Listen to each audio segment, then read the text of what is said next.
नमस्कार। आज का टॉपिक है क्षमा भाव, फॉरगिवनेस।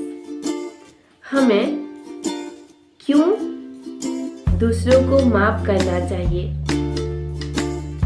खुद को भी क्यों माफ करना चाहिए। माफी हमारे जीवन में, क्षमा भाव हमारे जीवन में क्या रोल प्ले करता है, क्या भूमिका है। देखिए, सबसे पहले तो हम पहले से ही सुनते आए हैं कि जो भी हमारी जो निंदा करता है वो हमारा मित्र है। निंदा हमारी जो करे, मित्र हमारा सोए।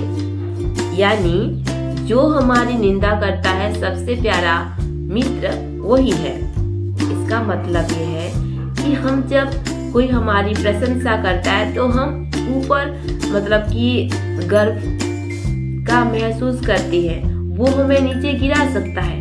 पर निंदा करने वालों को हम अगर मित्र बनाए तो हमारा उन्नति होगी। क्यों? जैसे कि जो हमारे जीवन में कोई निंदा करता है, कोई हमारा ग्लानि करता है, तो हमने कभी ना कभी, यानी हमें कोई परेशान कर रहा है तो हमने कभी ना कभी इस जन्म में हो मन से, तन से या किसी भी प्रकार से उसे कोई तकलीफ दी हुई है, चाहे पूर्व जन्मों में कभी भी तकलीफें दी है। इसी वजह से वो हमारा कर्मों का फल ही है जो अब हमारे सामने आ रहा है। जैसे कि दुकानदार से कुछ हम ले लेते हैं तो उसका क्या होता है, जब हम किसी से लेते हैं तो उसको देना पड़ता है ना।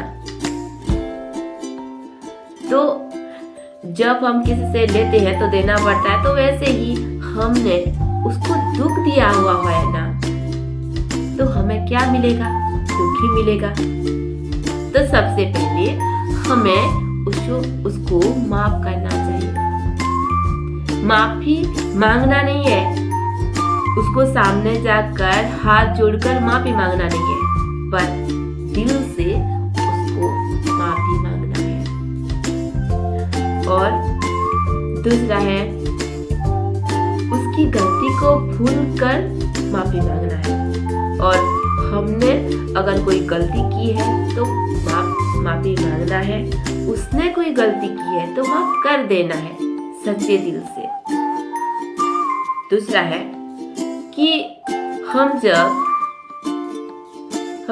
उससे बात करते हैं तो बात ही ना करें भले ही, पर दिल से उसे क्षमा कर दे या क्षमा मांग ले। और तीसरा है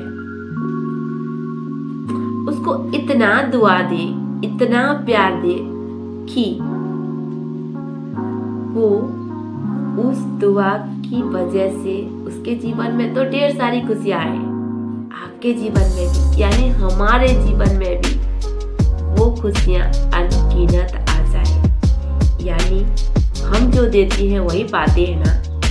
तो हम अगर प्यार देंगे तो प्यार ही मिलेगा, नफरत देंगे तो नफरत ही मिलेगा। तो ढेर सारी दुआएं प्यार सच्चे दिल से दे। जैसे कि किसी ने हमें कहा कि तुम बहुत बुरी हो, तो हम बोले कि आप इतने अच्छे हो, इतने अच्छे से रहो कि आपकी अच्छाई हर एक के लिए प्रेरणा का स्रोत बन जाए। आप इतने अच्छे से रहो। किसी ने हमें जिलसी का संस्कार है कि मेरे पास गाड़ी है तो उसके पास 2 गाड़ी है और मेरे पास एक ही गाड़ी है, तो उसको थोड़ा डाउट फील होता है ना। तो आप उसको इतना दुआ दो कि आपके पास 1 गाड़ी क्या, 2 गाड़ी क्या, 3 गाड़ी हमारे से ज्यादा आपको मिले। तो इससे क्या होगा कि आपकी जो श्रेष्ठ चिंतन है वो आपको इतना मिलेगा कि आप भरपूर हो जाएंगे। क्योंकि हमारा जो बीज होता है ना, वो संकल्प ही होता है। तो हमारी और जो एलिवेटेड थॉट मतलब कि श्रेष्ठ चिंतन और थॉट मतलब कि स्वाभाविक चिंतन में क्या अंतर रहता है कि हम जो देखते हैं वही सोचते हैं, इसने ऐसा किया तो हमें भी ऐसा करना है।